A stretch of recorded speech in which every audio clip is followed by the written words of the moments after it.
जानकी दास का बेटा महेश शहर में नौकरी करता था। वो अपनी बहू सुमन के साथ गांव में रहते थे। महेश की शादी को 1 साल हुआ था। शादी के तुरंत बाद ही महेश को काम मिल गया तो उसे शहर जाना पड़ा। महेश अक्सर अपनी पत्नी से फोन पर बात कर लेता था। हेलो, हाँ आ रही है मुझे आवाज। और तुम ठीक ठाक पहुंच गए? मैंने तुम्हें मठरी बनाकर दी थी, वो रोजाना चाय के साथ खा लिया करना। और जैसे ही घर का प्रबंध होता है तो मुझे बता देना, मैं गाड़ी पकड़कर आ जाऊंगी। सुमन, अभी यहाँ कमरे का किराया बहुत ज्यादा है, थोड़ा पैसा जोड़ लूं। अच्छा, पिताजी तुम्हारे आसपास ही हैं, जरा बात तो करवाना। वो मेरी चिंता में होंगे कि मैं पहुंचा हूँ या नहीं। अभी बाजार गए हैं।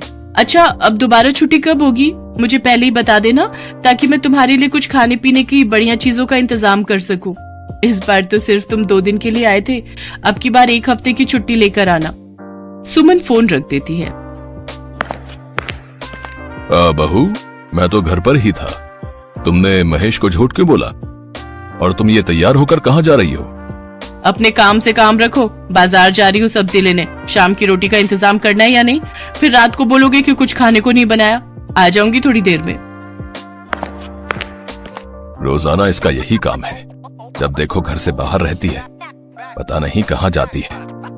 सच्चाई तो ये थी कि सुमन के रोशन नाम के एक लड़के के साथ नाजायज संबंध थे और वो उसी लड़के से मिलने के बहाने रोजाना घर से चली जाती थी। अरे, कितनी देर लगा दी तुमने आने में? हैं? कब से तुम्हारा इंतजार कर रहा था जाने मन। क्या करूं मैं भी, वो बुढ़ा ससुर मुझे घर से निकलने नहीं देता।